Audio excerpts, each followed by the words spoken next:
Ito yung tinimbang natin na darak, mga kamag. At siyempre magtitimbang tayo ng ito yung ating molasses. Ayan. Marami tayong pwedeng gamitin. Pwede tayong gumamit ng molasses or pwede tayong gumamit ng pulang asukal. Ayan. Alin sa dalawa? Siyempre itong pulang asukal ay medyo mataas ng konti kumpara sa molasses, mga kamag. Ay, sobra. Bawasan mo konti yan.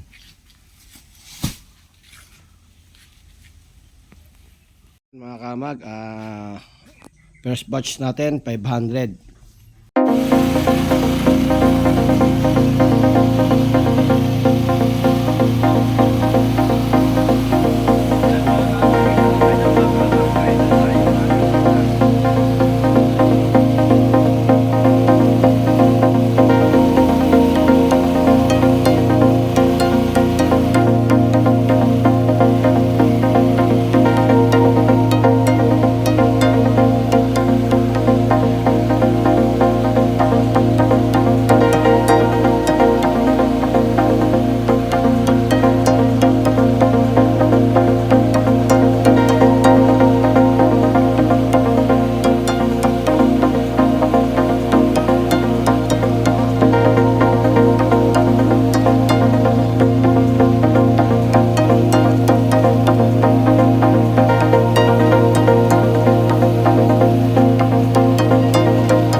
kamag, natapos na natin yung 500 kilos na sodas na kinumpos natin mga kamag. Ayan. In 1 hour. Alright. Pahinga muna tayo at next batch uli natin ay 500 kilos uli. Yun o. Marami tayo kukompost ngayon mga kamag. Ganyan yung ating composting gamit ang ating mixer. At nakatapos tayo ng 500 kilos na kusot mga kamag. Ayan. Mabilis lang ang pagkukompost natin kapag tayo ay merong gamit na mixer machine.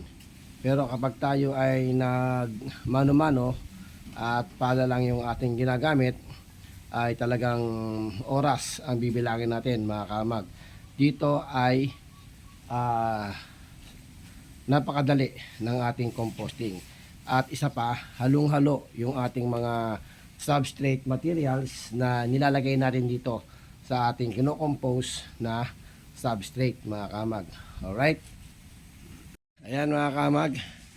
Ang naging ratio natin dito mga kamag, nabanggit ko nung unang opening natin, dahil ang ginamit nating kusot ay sobrang dry. Ayan. Sa 50 kilos na dry sodas mga kamag, ulitin ko para mas malinaw sa inyo, ang tubig natin dito ay 80 liters. Ayan. Maglagay tayo ng 80 liters sa 50 kilos na sodas na ating i-compose. At maglalagay tayo ng ating darak na 4 kilos. Pagkatapos, lalagyan natin ng molasses at apog. Tigka kalahating kilo. Yon mga kamag. Take note mga kamag, dito sa ating composting.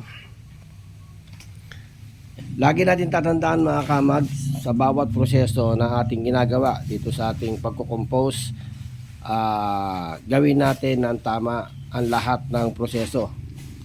Huwag nating dadayain, lagi kong sinasabi na kailangan i-apply natin ng maayos yung bawat proseso.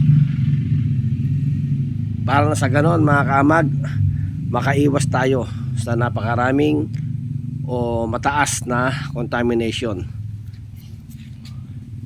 Ang contamination mga kamag sa paggawa ng floating bag ay normal. Normal yan kapag nagkaroon ka ng 10%, 5% na contamination sa first batch mo, ayos yun. Pero kapag nagkaroon ka ng contamination na 50-50 or 80%, hindi normal yon mga kamag. Meron kang pagkakamali sa iyong proseso. Ayun. Alright.